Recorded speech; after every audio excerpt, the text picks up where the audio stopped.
Welcome back, everybody. It's time for another edition of Silver and Black Today, an Aussie Sports Original podcast covering the Las Vegas Raiders. Been a couple weeks. Thanks for coming back with us. Mo Moten, Scott Branson back with you to take you on this journey to talk a little bit about the Raiders' future. Yes. But before we do that, we have to ask you the favor. Please, wherever you subscribe to podcasts, make sure you subscribe to Silver and Black Today on the audio side. Just check us out. Doesn't matter if it's on Apple, Google, Spotify, which is a huge growing channel for us, other places you get your audio. Just look for Silver and Black Today. Also, don't forget to rate, review the podcast wherever you get it. And if you're watching us on the video, hello. And don't forget to subscribe there as well. Hit that notifications bell as well as that thumbs up. We certainly appreciate it. Share it with your folks, your peeps, if they're into Raiders football. And we certainly appreciate that. Again, Scott Branson, Mo Moten back with you. Mo's a senior NFL writer at Bleacher Report. Also, Raiders columnist at sportsnot.com. You can catch him on X. Make sure you follow him at Mo Moten, Moemoton. I am at LV Gully. The show is SNB Today. Now, picture this, the Las Vegas Raiders 2025.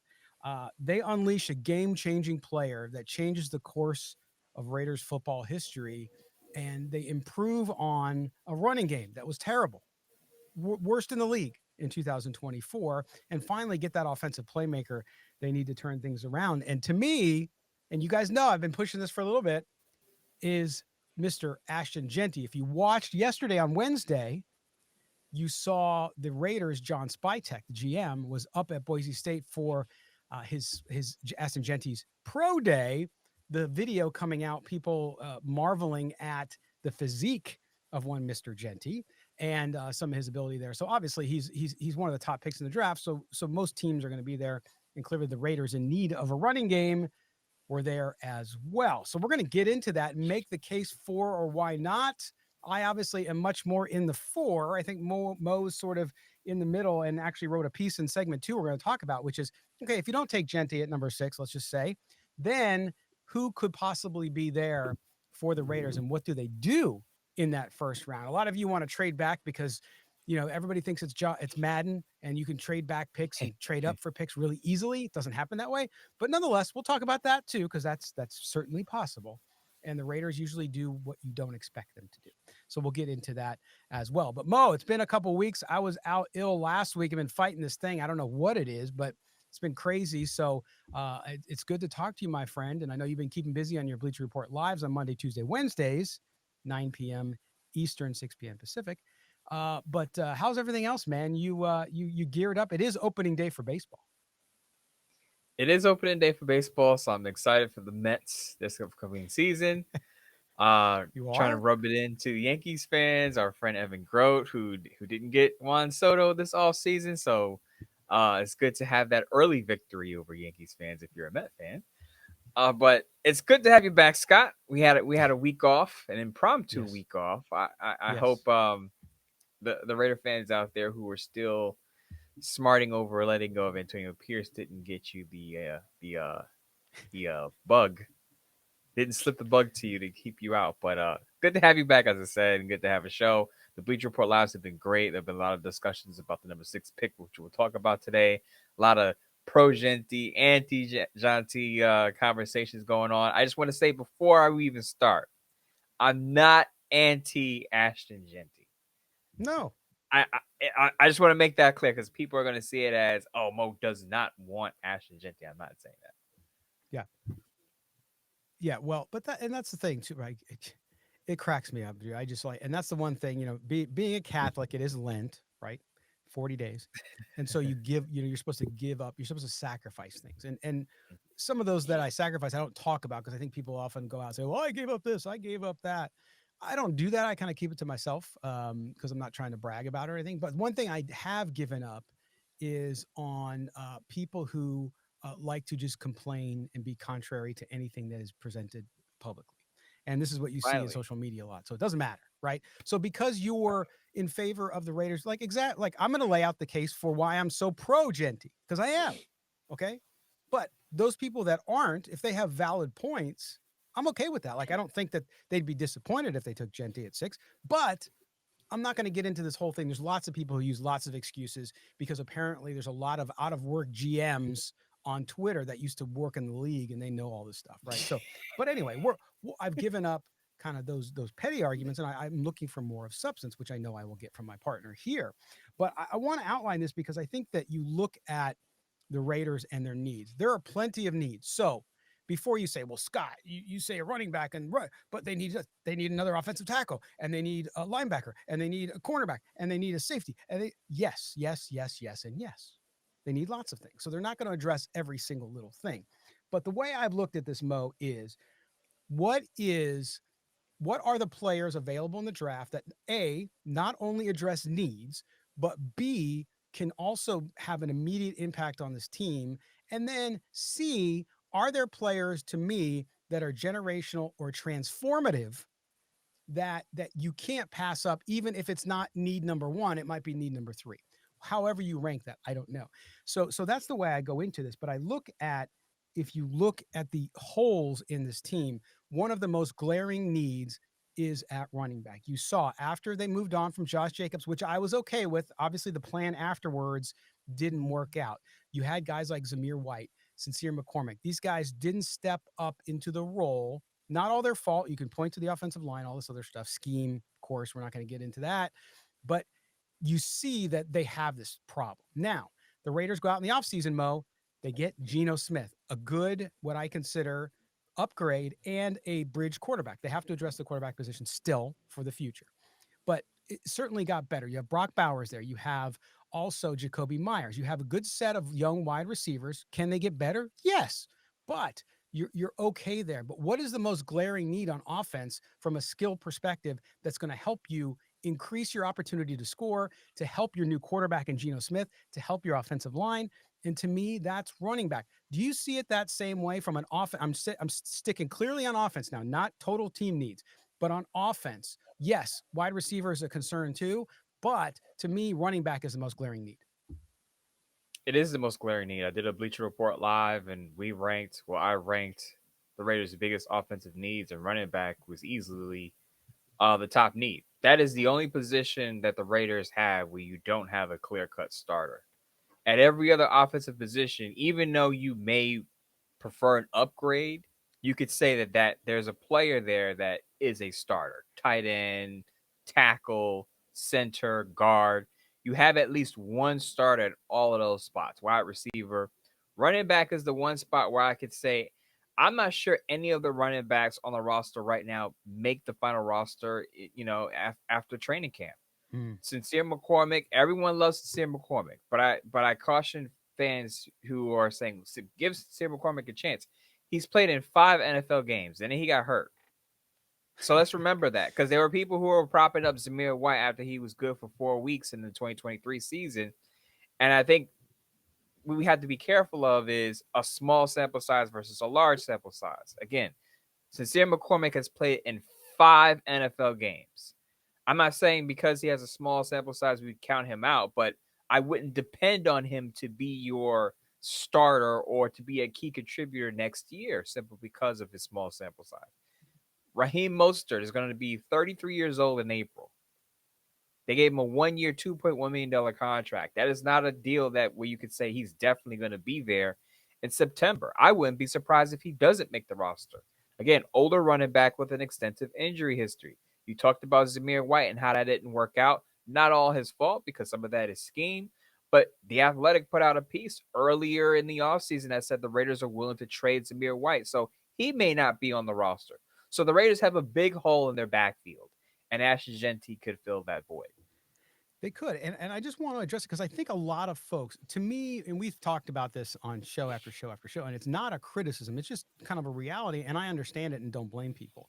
And that is, we know a lot of folks just don't watch a lot of other football. Like they watch the Raiders clearly, right? Diehard Raider Nation, better than anybody there is in sports, but they watch their team. They might watch a little college football if they have some allegiance, depending where they live, or if they went to school and they have an allegiance to a school. But other than that, what we find is that a lot of people don't watch a lot of football. What they watch is highlights, or they're scrolling on YouTube shorts and they see a highlight of a certain running back, or they see this. And so that's how they get to know these players. And I know this because when I talk to really well meaning people online who don't have the same point of view as I am, when I poke at it a little bit to just further understand why they feel that way, what I find is they just don't know and they haven't seen a lot. But just to go over, and stats are stats. I know that, but I want to start with that because if you look at Ashton Jeanty, it's true. And Mo, you've said it in a million articles on your Bleacher Report Lives on the show. This is a deep running back class. This is true. You can get a good running back later in round one. You can get good running backs in 2, 3, 4, even maybe past that, right? There's going to be good guys available.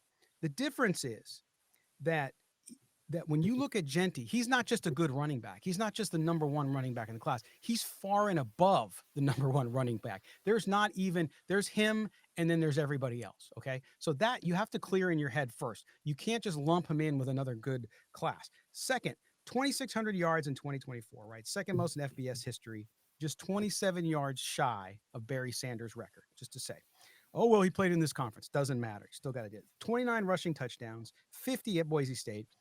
He forced 164 missed tackles. If you saw the video from yesterday at Pro Day, how the guy is built, it's unbelievable as well.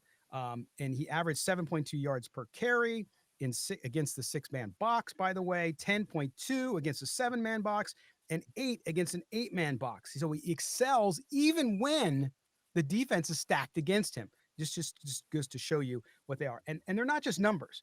They're proof to me, Mo, that he's a 3-down back who can break games open. And he's not a luxury pick. This is a guy who not only addresses a big need, like you just said, on offense, where they don't have a starting player yet, but also is the kind of dynamic player that can change the scope of a game in a play or two.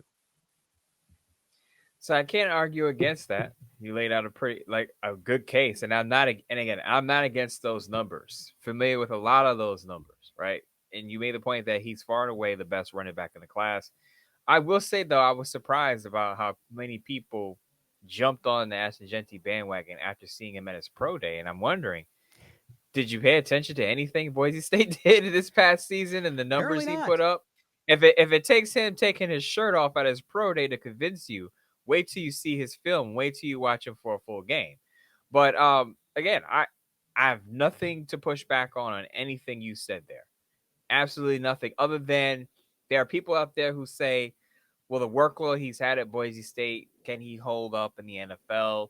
I think the way he's built, his physique, his conditioning will allow him to handle NFL bodies, because of course you're dealing with grown men in the pro league versus some guys are 18, 19 years old.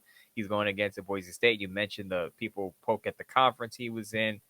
A good running back is a good running back, and you can see it regardless of what competition he's going against. This is why players out of FCS schools make it. Small prospect schools guys can make it. So it's not about the competition. You have to look at the player and say, okay, does that skill set translate to the pro level, and can he handle that workload? And I think he can. Yeah, me too. And then you have to look past that. You have to look at, because I had somebody message me the other day saying, look, this is the shortest shelf life of position. Why would you waste a number 6 pick on a guy whose shelf life could be longer? But then you say this kind of positional scarcity, it's not as rigid as it implies. I think running backs are less durable on average, yes. But if you look in the last few years, I know what's happened to the running back position. But you look at Saquon Barkley, he had a knee injury and still came back. He was picked number 2 in 2018. McCaffrey, number 8 in 2017, and Bijan Robinson, number 8 in 2023. These guys all had immediate production. And so I think that when you look at that's sort of one of these excuses people use, and I just don't buy it. So to your point, the other thing too here is looking at what Pete Carroll has done in the past. Pete Carroll, just so you know, ranked top 10 in rushing attempts 8 times in his 14-year tenure with Seattle. So run first is in his DNA. We've talked about that many times. Then Chip Kelly, right? You look at Chip Kelly. Chip Kelly when he was an NFL coach, his offenses were top 10. Well, I'll say it was 11 one year, top 10 or 11 in rushing category in every year he coached in the NFL. So clearly his offense does better with that. It is the run sets up the opportunity to throw the pass, especially if you still feel that there's a question mark on the offensive line, and we'll see how they address that in the draft or through trade or free agency as it continues to roll on. But you look at this, Mo, and it says to me, again, these are all signal points. Yes, they need another defensive lineman. And yes, Mason Graham would be awesome. We're going to talk about that in the second segment. But when you look at what this team needs to get going on offense, to score points, which has been a problem, to run the ball, which is a problem, the system matters. And both of these coaches, Pete Carroll is the head coach and Kelly is the offensive coordinator, they lean on the run. They absolutely do lean on the run. If you look at the offensive coordinators he's hired, Pete Carroll is hired in Seattle, as you said. And one thing that stood out when he had his introductory press conference is he said he's going to help out the quarterback. That he emphasized the quarterback position being the most important position, but helping the quarterback. And what does that mean? Pass protection, run game. The best way you can help a quarterback and take a load off of his shoulders or off of his arm is to be able to protect him and give him time to throw, and to give him a running back or running backs that he can hand off to, and that running back can give you 4 to 5 yards a pop. Now, there's two, I'll not on pushback on you, Scott, but there are two things that I want to say about Ashton Jeanty that is just not throwing rose petals at him. The one thing I will say is, had 5 fumbles in 2023. He corrected that issue, only had 2 fumbles this past season. So I saw some people say, well, he has a fumble issue. I wouldn't say he has a fumble issue. It was a bit of an issue in 2023, but again, only 2 fumbles last year. He had 5 in 2023, so he clearly addressed that. I just want to put that out there. The other thing I will say is, I don't like to use generational talent too much. I think the term generational talent is used in every draft class and is not appropriate. Sure. I wouldn't say Jeanty is a generational prospect. I will say he's an elite. He's a blue chip prospect in this class. But once you start saying generational, you're saying this is potentially the best prospect at his position or the best overall prospect in 10 to 15 years. Think generational, right? The word, the adjective, generational prospect. So I would say to the people saying he's a generational talent, would you put him on the same line as Saquon Barkley when Barkley was coming out of Penn State? Think about some of the top prospects that come out of collegiate football. Are you putting him on that tier when you say generational? Because I think some people say generational when they really mean, okay, he's a high-end prospect. Because, again, generational means you think the guy is not for sure, because there are no surefire things, but you would bet your money that he's going to be a Hall of Fame player when it's all said and done in his career. Yeah, and I agree with you 100% there. I think he's a rare talent. I'll put it that way, right? I say rare talent, meaning that he is far. And to me, again, a good running back class. I'm not arguing that with anybody out there who makes that point. What I'm saying, though, is his ceiling is far greater than any other running back in this draft. It's not even close. So could he be a generational? Like you said, yeah, who knows? Maybe he won't be. But at the same time, I think that he is there. And the Raiders at this point, people, running back's a devalued position. Doesn't matter. When you have talent like that, you have the opportunity to come in and do that with that ceiling and the risks. Every player has a risk. Mo, you could take Mason Graham at number 6, let's just say. Okay, great player, no question. What a great player he is. And he could come in and not do anything. I mean, every position, every player in every draft at every position, whether it's pick number 1 or pick number 20, has risk associated with it. So if you want to just focus on the risks, then you'll just get mired in bargaining back and forth on what player does what. But to me, that's where it is. He's a top 5 talent in the draft, in my view. So if the Raiders are there at number 6 and they have it, then I think you need it. He's a spark. He's somebody who can come in immediately and have that impact. And you can address offensive linemen later in the draft. You have lots of picks to do that. There's other opportunities out there, whether there's acquiring players too. So to me, I'm not as concerned with that. When you have a guy, though, that is at the top of his position group who can come in and I believe right away, he's not perfect, but right away make an impact on this, be the playmaker they don't have outside of Brock Bowers. Because remember, when Josh Jacobs was healthy and running really well for the Raiders, how it changed their offense. I know different coaching staffs, all that kind of stuff, but it makes a difference. By the way, Josh Jacobs still playing. For those people who say that running backs have short shelf lives, he's still playing. So to me, that's the argument I have for him. And I think that we're going to talk next after the break, Mo, about other players you could take at 6, which would still help the Raiders immensely. And we'll get to that in a minute. But before we close out on the Ashton Jeanty thing, if he's there and, some of those players you talked about in the past, Shedeur Sanders, obviously quarterback, Mason Graham, some of these other guys that might go before number 6.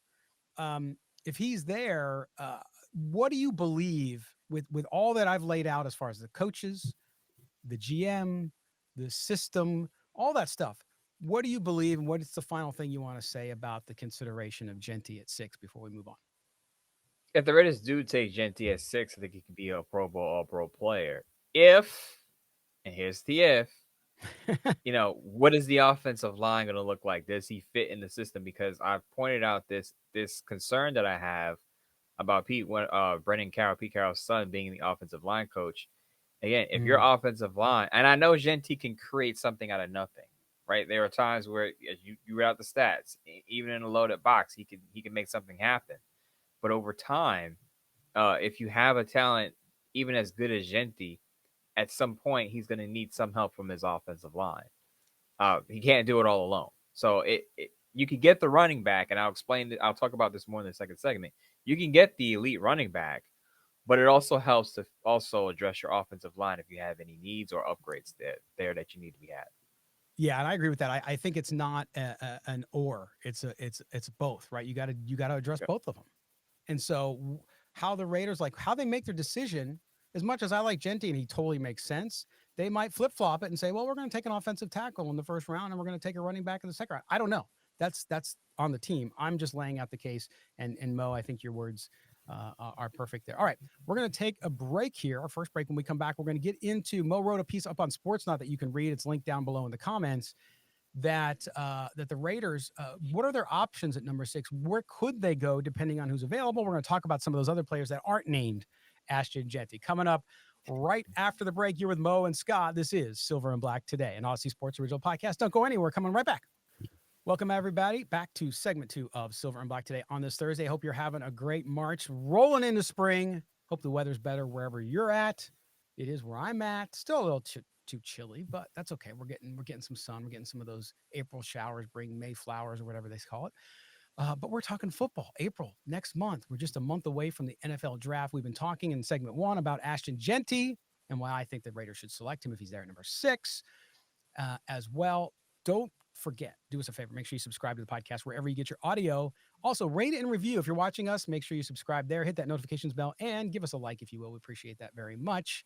As always, Scott Branson, Mo Moten back with you. And we're going to get into what else the Raiders could do at number 6, right? Because we talked about one player in specific for the entire segment 1. Now in segment 2, Mo, you wrote a piece up on Sportsnaut about options for the Raiders at number 6. And so I want to talk about some of those other options, including a quarterback you mentioned there, including some defensive players that you mentioned there, including some other offensive players you mentioned there as well, including one that everybody seems to be falling in love with. That plays at the wide receiver position. But talk to me a little bit about your mindset when you sat down to write this and you're thinking of the Raiders and the different needs. And we addressed some of those in the first segment and where they have needs all over the field.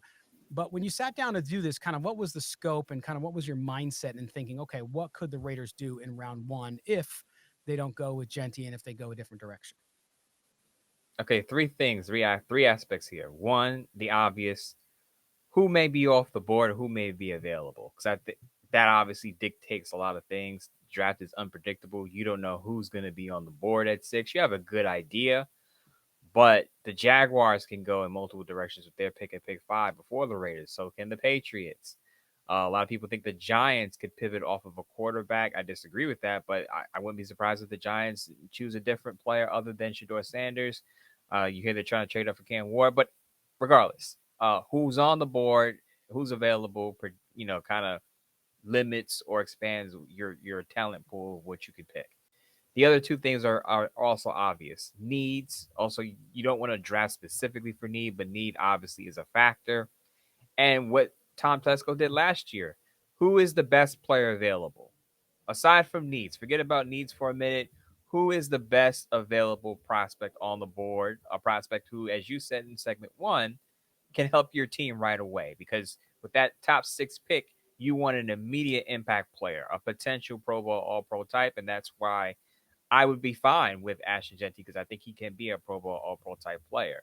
But going into this piece, I laid out 6 other options other than Jeanty who could be available and help the Raiders short term, or Scott, help the Raiders in the long term as a high value player, as a long term solution at the most important position, which we'll start with in this segment. Yes, yes. So let's get into this. And I popped, for those of you watching us, I popped up the screen here of Mo's article just to track along with it. And again, it's linked down below in the comments in both the podcast and the video. So if you want to get to that, you can. So Mo, the first one you bring up is, of course, Shedeur Sanders. The Raiders go out and they get Geno Smith, of course, and they have Aiden O'Connell still on the roster. But as you and I have talked about many times on the show, if Shedeur Sanders is there, I don't think you can pass on him with the need for a future quarterback.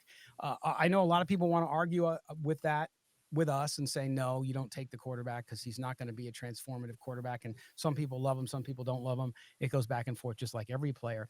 But talk to me about why, if Shedeur Sanders is there at 6, why he could possibly and most likely be in play for the Raiders there. Now, the biggest pushback on Shedeur is well, 2 things. There's just some people who just don't think his game translates to the pro level. I disagree there. I think he can be a starter in week 1. The other pushback is, well, Shedeur Sanders wouldn't help the Raiders right away because they just signed they just acquired Geno Smith, and he's going to sign a new contract. So you're going to have Shedeur Sanders sitting on the sideline for at least 1 to 2 years. And that's correct. But Geno Smith is 34 years old. And while I did say that Geno Smith has only started in 5 seasons, so he doesn't have the same wear and tear as a typical 34-year-old quarterback, he is still 34 years old. He is not going to be on a 5-year plan. You're not thinking Geno Smith is going to be 39 years old and is your starting quarterback. So again, I said it 2 weeks ago, Scott, before we took a week off. Look at the Falcons quarterback plan. I know Geno Smith isn't coming off a torn Achilles like Kirk Cousins, but he is in his mid-30s. What if Geno Smith starts out slow, doesn't have a good start, doesn't have a good year 1 in Las Vegas?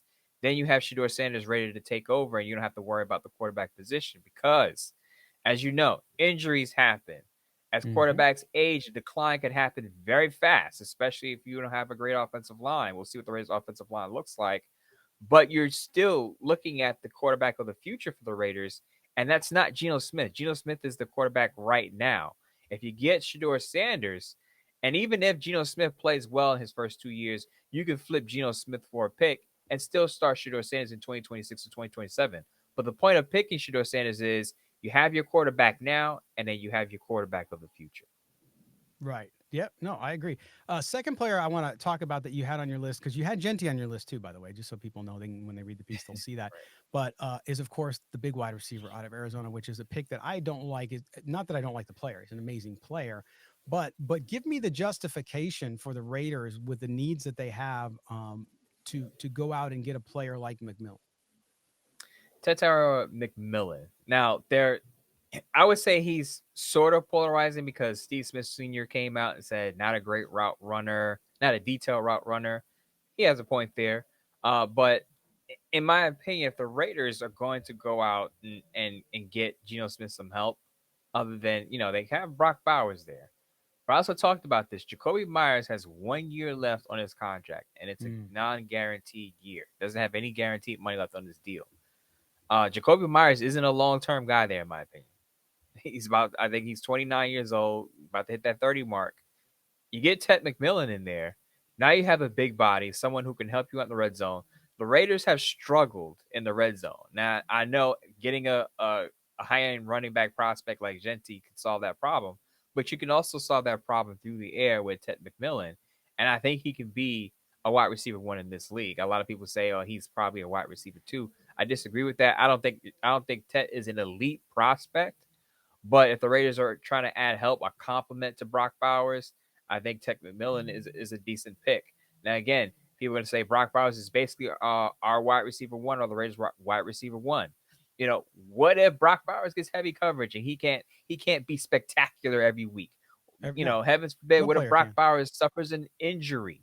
You got to have a solid number 2 and number 3 pass catcher in your offense.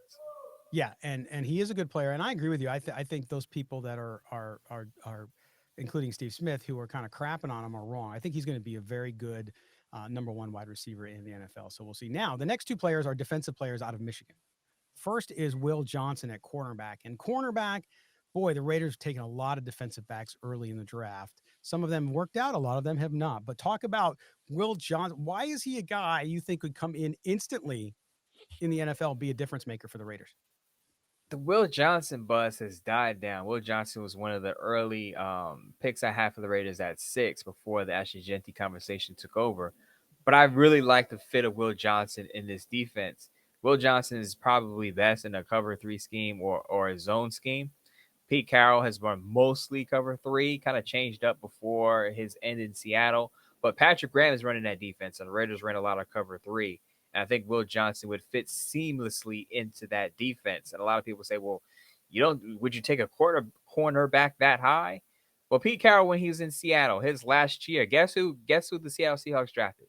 Devin Witherspoon. And guess who was a big fan of Devin Witherspoon when he was coming out of Illinois?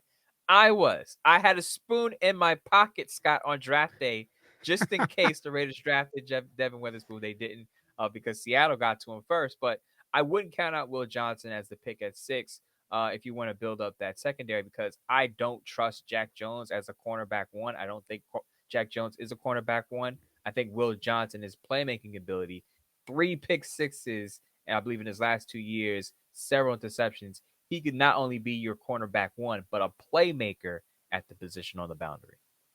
Now, the next player, the last player we'll talk about that you highlighted here is Mason Graham, of course, the defensive tackle for the Michigan Wolverines. Of course, the Raiders this week, by the way, signed Leki Fotu, defensive tackle, was with the Jets, and of course had some good years with the Cardinals prior to that. They also signed tight end Ian Thomas, just to get you caught up on some of that news. But a lot of people salivating on this one, Mo, because they start to think, ooh, Max Crosby, Wilkins up front. You have Malcolm Kuntz now re-signed. You have all these guys, and suddenly you start to think, "Ooh, that could be a really dominant defensive line." What is it about Mason Graham? I think he'll be gone. By the way, I really do. I think he'll go top 5. But if he is there, it would be very. If I'm a GM, I'm like, yeah, I got to address this offensive needs, and I have to address these issues. But dang, that could really set us up to where the defense could be a major playmaker, incredibly help the offense too. What is it about Mason Graham that makes you think that he's a guy who's going to come into the league and not struggle, and instead just right from the get-go be a difference maker? So I know his pass rushing numbers aren't fantastic, right? He still has some work to do there with his technique, but he has the upside. But I feel like in week 1 he'll be able to get on the field and stop the run. But playing alongside Christian Wilkins, and he has the versatility to play 4-tech and 5-tech if you want to get technical. He could make an immediate impact in the middle of that defensive line between Malcolm Kuntz and Max Crosby, and as I said, next to Christian Wilkins. I will say I agree with you, Scott. I think the Jaguars will take him at 5, but if he's somehow there at 6 for the Raiders, as you said, you build a bully defensive line. Think of a defensive line with Kuntz bouncing back from that injury and continue where he left off in 2023. Christian Wilkins healthy, Mason Graham in the middle next to Christian Wilkins, benefiting from that tandem, and then Max Crosby, of course, on the other end. We know how it looks when Patrick Mahomes is flustered. You got to load up on the defensive line. The Eagles did it in the Super Bowl. The Raiders have done it in their last 2 games where they've beaten the Chiefs and come close to beating the Chiefs, a botch snap away from beating the Chiefs. How did they do it, Scott? They muddied up the front line with the defense, and they're able to put a lot of pressure on Patrick Mahomes. And you can do that with that 4-man front if you plug in Mason Graham. Now, I know they have Adam Butler there, who's been pretty good, 5 sacks in the last 2 seasons with the Raiders. But Adam Butler is over the age of 30, and Mason Graham could be your long-term defensive tackle right next to Christian Wilkins, who signed a big deal last offseason. And there's always the D word, Mo, depth, right? Yes. In the NFL, depth matters so much. And to me, if you have Butler there, but so what? You always try to get better. You always try to get deeper. And certainly, if he's there, it's all going to depend to where Spytek and Carroll have. Do they have Mason Graham higher on the list? Do they have Shedeur Sanders higher on the list? Do they have Jeanty higher on their list? Or it's all going to depend on. But either way, I think you can't go wrong, and all of those make sense. By the way, there's a couple other guys Mo mentions, but you're going to have to read his piece to get those guys. So make sure you check that out up on Sportsnot. All right, we're going to step aside for our final break. When we come back, it's time to turn the show over to you. Yes, the calls. We're going to get to the Raider Nation mailbag, and we got a bunch of all-star callers this week who called in because with the week off, people kind of tail off a little bit and we don't get much to talk about, but we got some good calls coming up after the break. You're on with Mo and Scott. This is Silver and Black Today, an Odyssey Sports original podcast. We're coming right back. Welcome back, everybody. It's time for the home stretch here on Silver and Black Today, an Odyssey Sports original podcast talking Las Vegas Raiders. And we're going to get to your phone calls here in a minute. It's Mo Moton. It's Scott Branson. We're glad to be back with you. Don't forget to follow us on X.com. Mo is MOEMOTON. I am at LV Gully, the show, SNB Today. Mo, is it you starting to feel a little spring there in New York City? You starting to feel like the trees are coming back? It's starting to warm up a little bit? It's starting to warm up a little bit, but there's still a bit of a frost in the air, especially in the evening hours. But I do love this time of year. We started the show, you mentioned it, opening day for baseball, college basketball, March Madness is still going on, even though my Johnnies went out in the round of 32. That hurt, but it's still fun to watch March Madness continue to go on. Not to tout myself, but my birthday's coming up on April 10th. So I got that coming up. I got one more year in my 30s. I turned 39 years old. So I'm going to do all the things 30-year-olds do to celebrate that before I turn 40. NBA playoffs. I know you don't watch a lot of NBA, Scott, but the NBA playoffs are around the corner. And the Knicks are still a good basketball team. Jalen Brunson on the way back. I'm hoping that the Knicks can take it far. I know if Kelly Kreiner's listening, he's a Boston Celtic fan. He's probably saying they'll be good until the second round when they play the Celtics, but we'll see about that down the line. Yeah, NBA, to quote Kelly Kreiner, trash. Anyway, we move on, but I'll root for your Knicks. They have a kid from my son's high school, obviously, the Deuce. Anyway, so we roll on here. We're going to get to your phone calls. First up, we have our good buddy from the Poconos up in New York, and that is Mr. Gary Harkenrider. Here's Gary. Hey, Scott and Mo. Gary Harkenrider from the Poconos. Hey, I was kind of just something for Raider Nation. Don't know how many people watched it on YouTube, but watched the Steve Smith Sr. ranking the top 10 receivers with in the draft with Jesse Palmer. The bottom line was that looking at the only one that was Mike Evans like was Higgins. So I think they should watch it. I liked Steve Smith's critique of all the receivers, at least at the top 10 at this point. Quite frankly, we don't know what the Raiders are going to really do at the draft. I would be comfortable with an offensive, defensive lineman, and then a back in round 2 and a receiver in round 3, and then best player available after that. Anyway, that's my comment. Hey, take care. Again, thanks for all you guys do. Take care. Bye-bye. All right, there's our buddy Gary. Thanks for the call, Gary. Well, it brings up a good question, though, too, and we can address a couple of things there. But the one thing I want to talk about is because of the Geno Smith thing, we talked about Shedeur Sanders, should he be there at 6, which is a possibility, maybe. But if the Raiders don't get a quarterback in round 1, it seems like a lot in Raider Nation thinks that the Raiders won't draft a quarterback. I still think they could go second or third round with one of these other quarterbacks, and I'd be shocked if they didn't. I think they should. I know you acquired Geno Smith, who's your quarterback right now, your starter for, you would hope, at least 2 years, at least.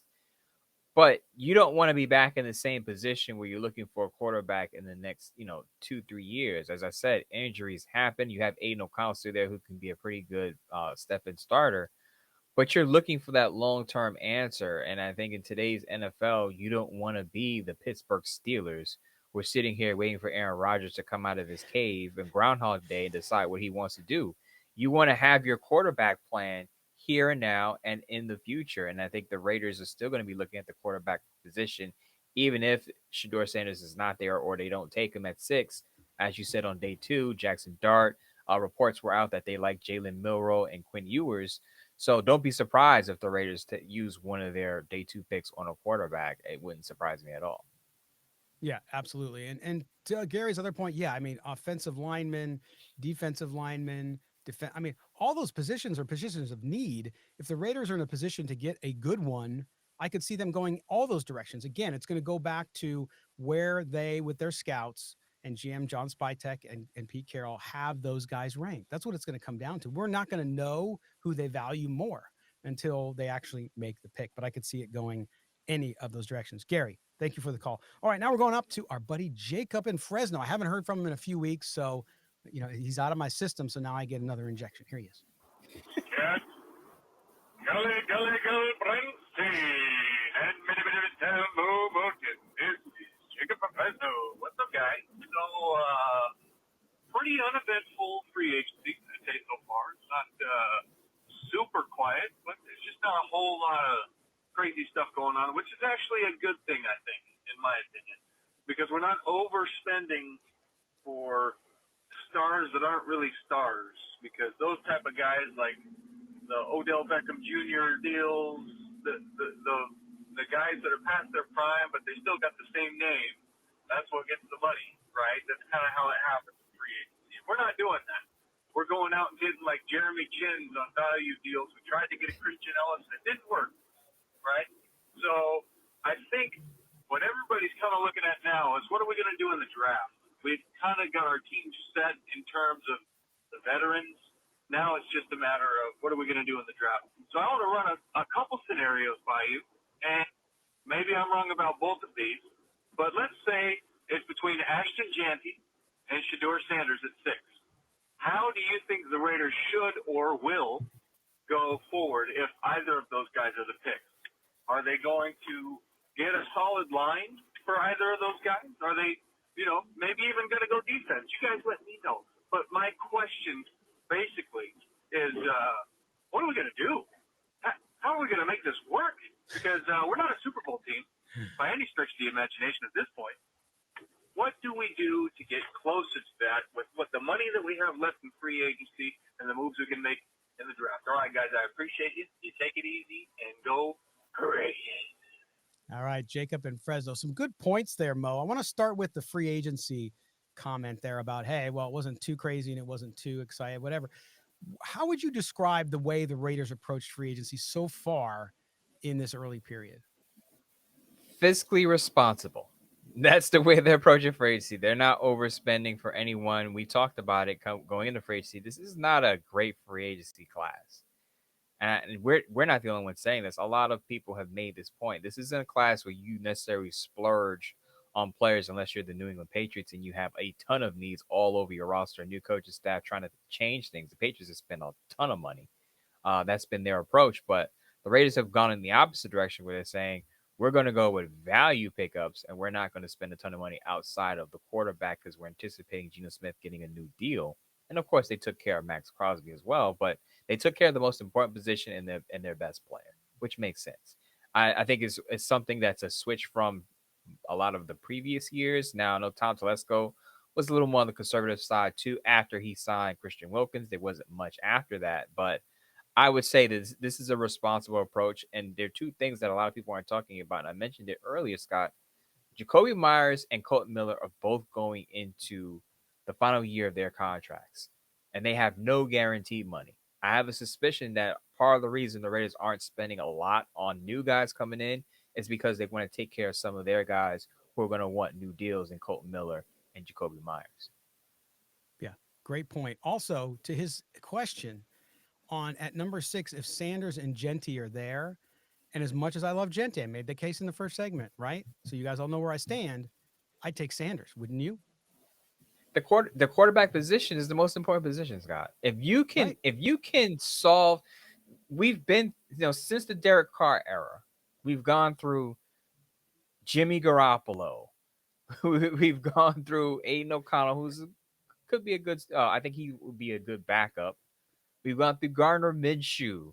We had Desmond Ridder for a starter too. So think about what the Raiders have gone through in the short period without Derek Carr. And I'm not saying Derek Carr is this elite player, but the drop off from Derek Carr to what the Raiders had, you understand why teams address the quarterback position for the present and the future. You don't want to be swimming in quarterback purgatory for another 3 to 4 years. You have Geno Smith. If Shedeur Sanders is there, you take him. I know a lot of people disagree with us in saying this. He's going to be a starting quarterback in this league. And if he lands in a situation where he can start week 1, he'll be a starter week 1 and he'll be effective. And if he's not, I think it goes back to, again, the influence that Tom Brady's going to have in this organization, which you've already seen, and which will be double that when it comes to the quarterback position. I think, listen to what Tom Brady says. He says the NFL's problem is it tries to rush quarterbacks too soon. Okay. So to me, that says whether it's Sanders at number 6 or it's Jackson Dart or Jordan Milroe on day 2, that they're going to get a guy in, and if the guy competes and wins the job, he wins the job over Geno Smith, contract or not. That's just the way it is. It's a meritocracy. But if he doesn't, they want to be patient and build somebody. And you have a good offensive coordinator, so you don't have some, jackass like you had last year running the offense. You have somebody who's accomplished and who's done it at the highest level. And I think that gives you the confidence to think, okay, well, we can develop this quarterback under our head coach, who again is not a long-term. He's not going to be a 7-8 year head coach. We know that, but he's going to right the ship and get it and set in the right direction. And you have Kelly there as well to master the offense. So I think that's something to consider when you think about that. But thanks for the call, man. We appreciate it as always. Now we move out to the Midwest. Hey, Scott and Mo, this is Dominique from the Show Me State. Just got a couple things in regards to free agency. I haven't hated the moves. I haven't loved the moves. But one thing I just want to touch on is the guys that we brought in, the Stokes, Chin, Elandon Roberts, those guys are okay, but they're not game changers. I look at the teams in our division, the Chargers, they just signed Mekhi Becton. I believe they gave him 2 years, $20 million. There's no way we shouldn't have been all over Becton. I mean, I would have rather gave Becton that contract and not paid Kappa at all. I mean, you look at Kappa and then you look at Mekhi Becton. Then also you look at what the Broncos did with bringing in Dre Greenlaw and also Hufanga, the safety. Those guys are still in their 20s, so they're not old. I know it's a little injury history there, but those guys are still game changers, though, at some point. The guys we brought in, they've never been game changers. And I think that's a reason why we finished last in our division, and we were the only team that didn't make the playoffs. Look at the moves other teams are making in our division, and then look at the guys that we're bringing in and the moves we're making. With the amount of cap space we had entering free agency, there's no reason we shouldn't have brought in 1 or 2 impact players. That's what I have a problem with. And, these type of things show up on Sundays. We're at the bottom of the basement in our division, and it's not looking any better for us. I think a lot of people, they have on the Raider blinders, of course. But if you really look at it, that's a problem. The guys we brought in compared to the other guys that the teams in our division, just look at the guys they brought in, look at the guys we bring in. We should have been all over Mekhi Becton, maybe a Dre Greenlaw, also a Hufanga. I mean, those, like I said, those guys are still in their 20s, still have upside. It's not like they're washed in their 30s or overpaid or anything like that. Those guys have been game changers in their career, and they still, have that potential. But that's what I have in regards to the free agency. Not been a fan, especially since the amount of cap space we had. I think a lot of us were anticipating us to be big spenders and, getting impact players, but we haven't did that. Let me know what you guys think. Appreciate you as always. I'll be listening. Thanks a lot. Bye-bye. All right, Dominique, always good, well-informed, well-thought-out calls on that one. And Mo, it's interesting, his take there, because a couple things. Number one is they didn't sign any big names. They upgraded the most important position on the team. I mean, I know Geno Smith doesn't make everybody so excited they're going out and buying jerseys. I get it. But they did upgrade the most important position on the team. Don't forget that, Dominique. Second is, you said earlier when I asked you to describe the free agent class, you said fiscally responsible. This goes back to what we saw Spytech do as part of the team there in Tampa, and that was build through the draft. And the Raiders have had a history of going out and signing big contracts from free agents to make up holes. Sometimes it's worked, but more times than not, recently it has not. The other point I want to make, 3, and then I'll let you respond here, Mo, is the big name thing. I remember when, and I was in the same boat as most fans, when Robert Spillane was signed, I was like, yeah, good. Okay. Yeah. Nothing sexy. Great. And then 2 years later, people were crying because he was leaving. So just because a guy somewhere else wasn't a quote unquote impact player doesn't mean they can't come here. The other thing, he talks about Alex Kappa. I agree. There's a lot of upside with Alex Kappa, but at worst, he is a depth guy. So you don't sign a Becton, you sign a Kappa for depth. You go out, you get younger talent. You also, to your point, need to get a contract to Colton Miller. The Raiders' offensive line, not great, but also I think a lot of their performance, you can look at what the scheme was last year. And to me, it's just not as bad as people think it is. So that's sort of my take on that. But Mo, address his concerns with who they signed and who they haven't signed. Okay, I will start off in saying I said this before the week off that the Raiders still have a lot of work to do, right, with filling some holes. No question. Would I have preferred them go after some of the guys that Dominique named and some of the guys that were on my free agent list? Absolutely, because I felt like some of the guys that he talked about and some of the guys we've talked about in the show would have been immediate upgrades. But keep in mind, as I said, a few minutes ago, I think they prioritize keeping their own talent and taking care of their own talent. As I said, Jacoby Myers, Colton Miller are both going to probably need new contracts because they have no guaranteed money left going to the last year of their deal. I mentioned they took care of Max Crosby. You mentioned the Geno Smith deal that still hasn't happened yet. But he's going to get a new contract. And I think Scott, and this is a weird thing with timing. I think if the Geno Smith deal happened during free agency, Raider fans would feel, and I'm not saying Dominique, but I think a lot of Raider fans would feel better about how their free agency looks in totality of the players they got. Because the Geno Smith deal happened right before the legal tampering period, people don't lump that into a free agency haul because it happened before. But as you said, I think people forget too that they upgraded the most important position on the team. I mean, yes, that acquisition alone should get them some more wins because we know how much the quarterback position impacts the complexion of a game and impacts the complexion of a roster.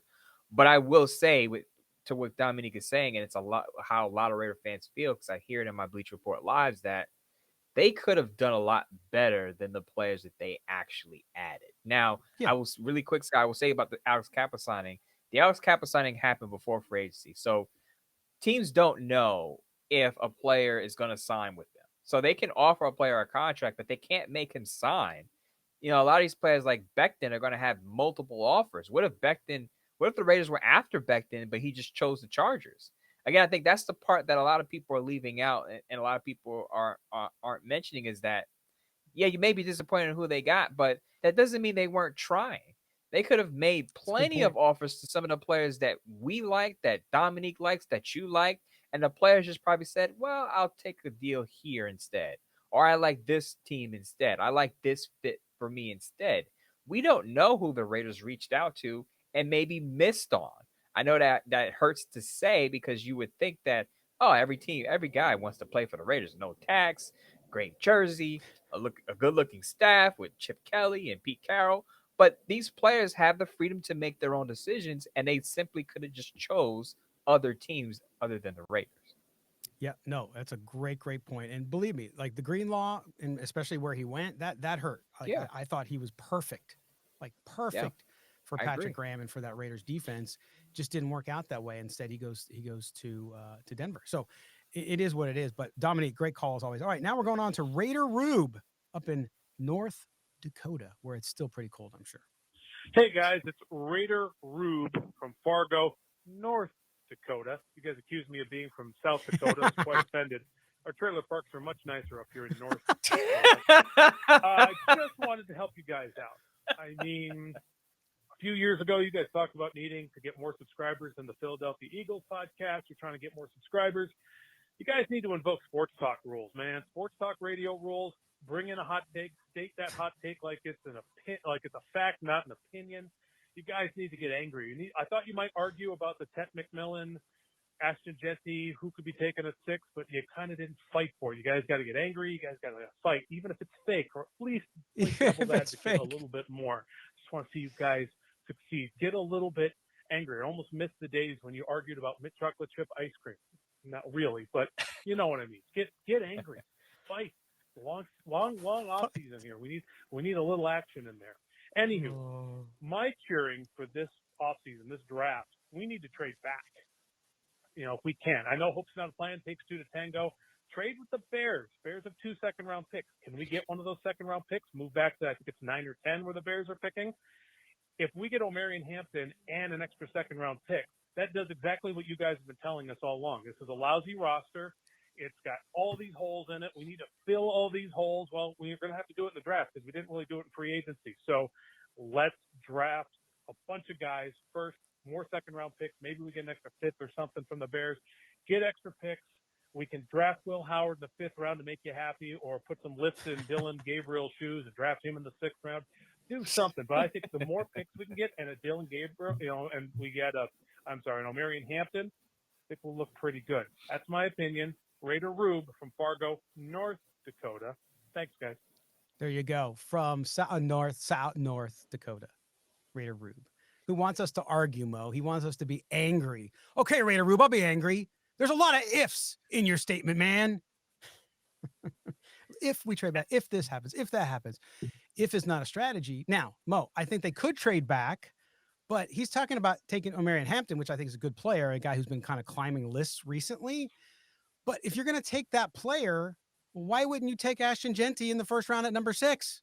Like, if you need a running back, he's clearly better. I'm not saying Hampton can't be a good NFL running back, but I don't understand this. We'll get another 2nd round pick. Well, no, I think, yeah, if you can get extra picks in the 2nd round, great. But when you're top 10, especially almost top 5 here at 6, boy, it's going to take, to me, a lot for me to move back.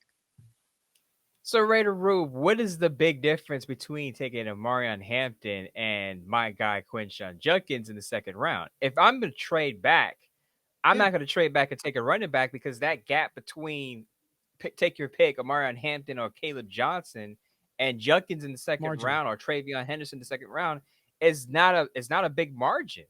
So if I'm trading back, I'm taking maybe a Mecca Buka, the wide receiver. I'm taking maybe an offensive lineman if it's available. I'm not taking a running back there, because I just don't think the gap is enough for me to say Omarion Hampton is that much better than, my pick in the 2nd round at running back. So if I'm trading back, it's going to be for a different, it's going to be for the best player available, but a different position other than the running back position, which a lot of people have said over and over again. There's depth in this class. So there you go, Raider Rube. There's your pushback. There's your argument. If you want Raider Rube out there in North Dakota, I could take out the boxing gloves and we could go fisticuffs on this one with our pick at running back in the 1st or 2nd round. And by the way, so there's going to be 4 really good running backs in the 2nd round, by the way, 4. So to your point, Mo. And second, on the angry thing, talking about getting subscribed, trying to overtake the Eagles podcast, which was one of our, not really, but kind of a rival. We're just trying to obviously get more folks, get our podcast to the top of the list, if you will, of the ratings.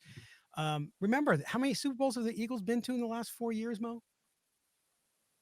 Oh, well, I think it's been 2. They lost one and then they won one. So they're a winning football team. And I think fans are really, they really tune in when teams win football games. They do. And so to his point, and I totally agree. I mean, we have fun here on the show, and it's funny too, because he mentioned the mint chocolate chip ice cream. There's people, just to show you that the variety of content out there and the variety of people who like things and don't like things. We can talk about that stuff and we will get comments incessantly. And I just got to shrug them off because, hey, if it's not for you, it's not for you. Why are you talking about this stuff? Talk about football. Talk about that. Why are you talking about you stupid this and that? So some people enjoy it. Some people don't.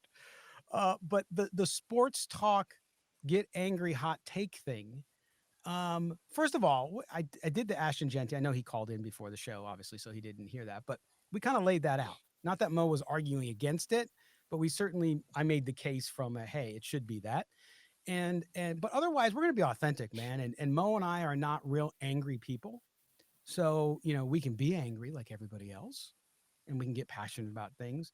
So I appreciate what you're saying. And I don't think that's why people listen to us, though. I think it's because of our level-headedness, because of the way we look at things more level-headedly, that people do listen.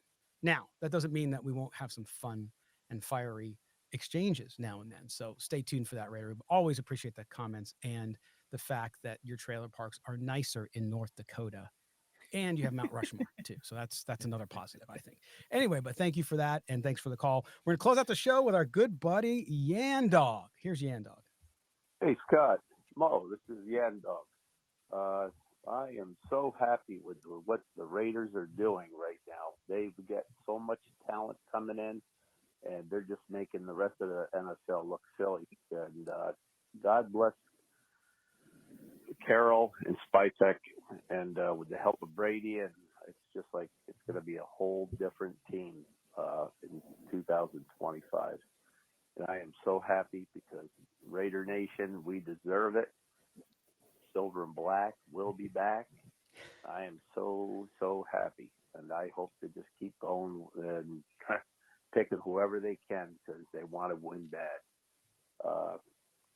I don't think that with some of the moves that they did where they couldn't get the players that they wanted, but I really happy about the development they're doing. They're not stopping either, man. They just keep going and going.